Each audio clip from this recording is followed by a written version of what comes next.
May nanalo na. Yan ang ilan sa mga hashtag no, ng mga fan ni Miss Catherine Bernardo matapos niyang i-flaunt at ipakita ang isang bagay na ito na nagsisimbolo na parang tila baga si Catherine ay lalagay na sa tahimik. So yun yung ating pag-uusapan maya-maya lang. But before that, if you haven't... Usapan na ngayon sa showbiz sa social media ang isang mamahalin singseng na isinuot ng Asia superstar na si Catherine Bernardo sa kanyang birthday trip. Hindi lang basta simpleng alahas ang pinag-uusapan. Ito ay isang luxury piece na agad na nakatawag ng pansin ng netizen. So kung makikita po ninyo yung kanyang suot, grabe po yung pinaka-bato nito, 'di ba? According po dun, ayon po sa ulat, ang naturang singseng ay mula sa Tiffany & Company na tinatayang nagkakahalaga ng humigit kumulang 235,000. No, pero ang mga mas naging sentro ng usapan ay ang tanong kung regalo daw di umano ito na napapabalitang espesyal na lalaki sa buhay niya na si Mayor Mark Alcala. So, pagkatapos kasi ng kanilang birthday trip na nagpasiklab ng haka-haka, marami kasing nagsasabi na yung engagement daw ay naganap sa Bhutan. Sa kanyang ika-30th year of birthday, piniling ipigdiwang ni Catherine ang espesyal na araw sa isang out-of-the-country trip kasama ang kanyang glam team at malapit na kaibigan. Ngunit hindi ito naging simpleng bakasyon lamang. May mga ulat na siya umano ay nakitang kasama si Mayor Mark Alcala sa masabing trip, no? Pagbagay na lalo pang nagpaingay sa kanilang rumored relationship. At habang ini-enjoy ni Catherine ang kanyang bakasyon, kumakain ng matcha, nagre-relax at nagpo-post ng travel photos, napansin ng mga netizen ang kanyang suot na singseng. At kahapon, pinost niya po sa kanyang IG account, talagang finlex niya, nakaganon siya. Kita nyo naman sa screen yung mga photos na talagang hindi na po siya talagang parang yung mga rumors patungkol sa engagement, ingay patungkol sa engagement ay parang kino-confirm niya sa pamamagitan ng kanyang pagpo-post. Hindi po ito nakalusot sa mata ng mga fashion detectives online. Sabi po ng may mga fan account na talagang tutok sa bawat suot ni Catherine, mula ulo hanggang paa. Sila ang nagre-research kung anong brand, magkano, saan mabibili ang bawat item na ginagamit ng aktres. Sa pagkakataong ito, agad nilang natukoy na ang singseng ay Tiffany diamond wiring white gold sa halagang 235,000. At dito na pumasok ang matinding intriga. Ang tanong, kanino galing ang singseng? Teorya number 1, regalo daw ito ni Mayor Mark Alcala. Ito ang pinakamainit na haka-haka online. Dahil sa mga sumusunod, magkakasama raw sila sa birthday trip, may nauna ng sightings sa magkasama sila sa iba't ibang lugar, may growing speculation tungkol sa kanilang relasyon. Kaya ang conclusion ng ilang netizen, birthday gift yan ni Mayor. At sa aminin natin sa showbiz, kapag may mga lalaki na nalilink sa isang actress, automatic may gift theory agad yan. Pero di ba kung matatandaan ninyo, si Miss Catherine ay niregaluhan din ni Alden ng singseng, pero yun po ay for a better sleep at inamin po yun ni Miss Catherine Bernardo, di ba? Parang hindi na, although naging malaking balita po yan na parang pinapatunayan na talagang may maganda na silang relationship, pero yun nga po, parang for better sleep, di ba?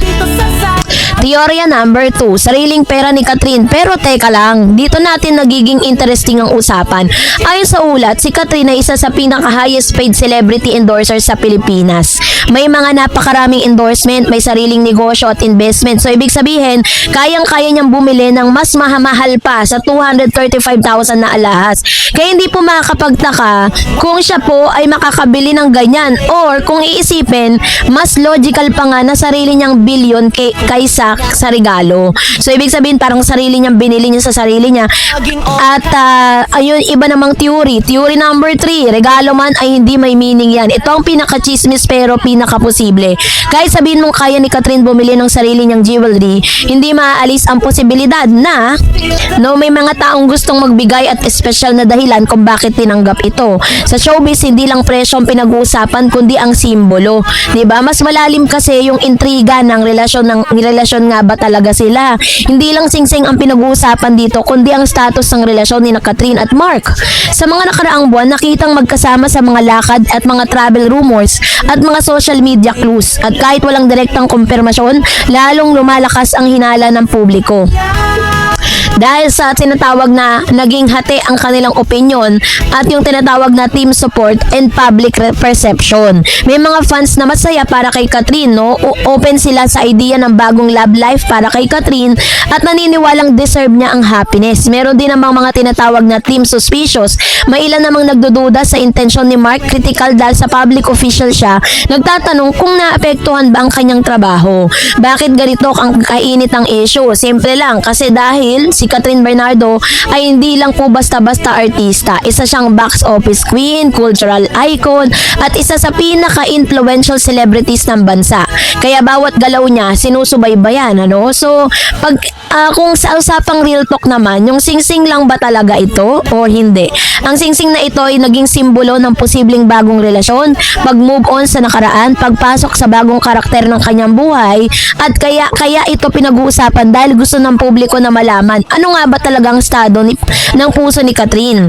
So kung i-check natin, chismis check tayo. Ano ang totoo? Totoong may mamahaling singsing siyang suot. Totoo din na galing ito sa isang luxury brand at mahal na halaga. Totoo ring may ongoing rumors tungkol sa kanila na Mark.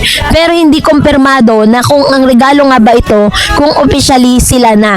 No? Sabi nga po, not unless na talagang i-out na nila yan, 'di ba? So sa huli may tatlong malinaw na posibilidad. Sariling bilihan ni Catherine, regalo ni Catherine Mark Alcala, o regalo man o hindi, may deeper meaning. Pero hanggang walang kumpirmasyon, mananatili itong intriga. Mas matinding tanong kung totoo nga bang itong regalo. Ibig sabihin nito na mas seryoso na sila o isa itong simpleng gesture na pinapalaki ng publiko. Actually, katulad po ng mga nababasa ko sa online na deserve naman talaga ni Catherine na bumili.